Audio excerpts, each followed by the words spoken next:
Shalom, shalom. This video is about the Gospel of John, chapter 11, verses 38 to 44. And it's about the Jews' prayer in obedient practice to Yeshua's commandment to open Lazarus' grave.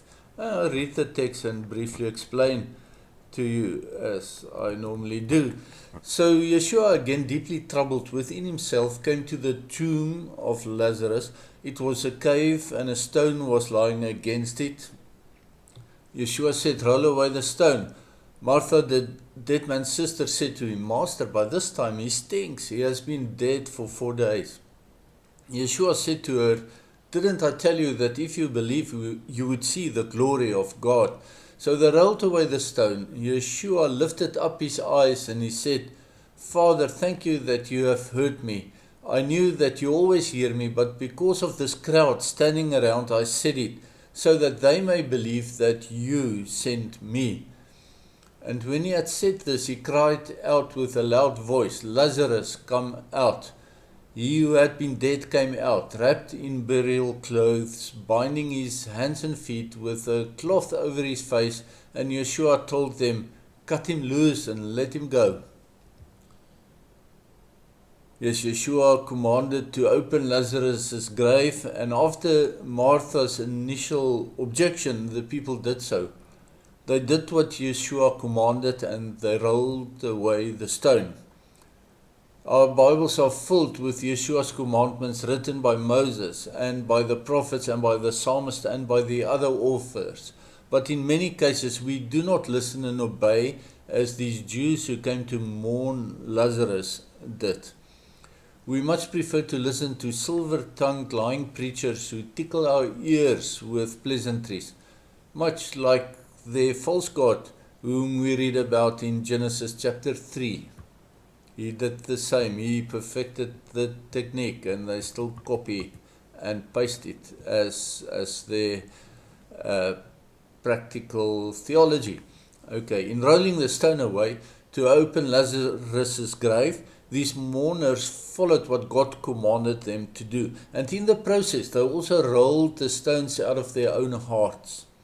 Then their hearts were opened so that they could give glory to Adonai and to Ben Elohim for what was going to happen, just as Yeshua told Martha twice.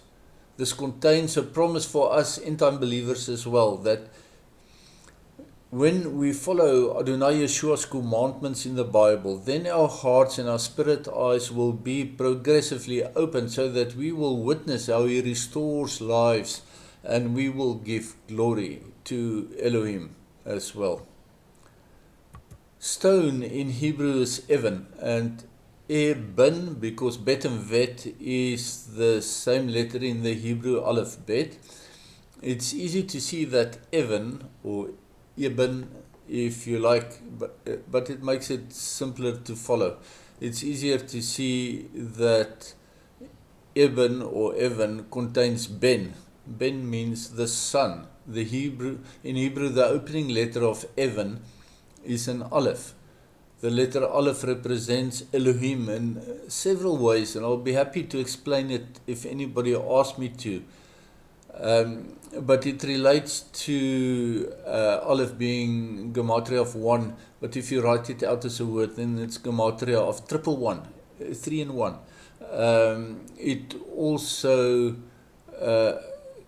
have all sorts of other links to describe and testify to our amazing God. But here I just want to make the point that Evan means stone, and Evan can also mean the Son of God, because it is Ben is the Son, preceded by a Aleph. Aleph represents the Father, God the Father, so the Son of God, Evan, in a stone. The Evan had to be rolled away from the grave to allow the risen one to come forth.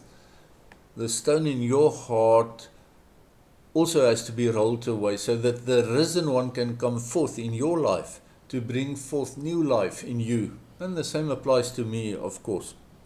By following and doing Yeshua's commandments, the stone in our hearts is rolled away So that listen and obey is the way in which the stone in our hearts are rolled away to reveal the risen one in our lives.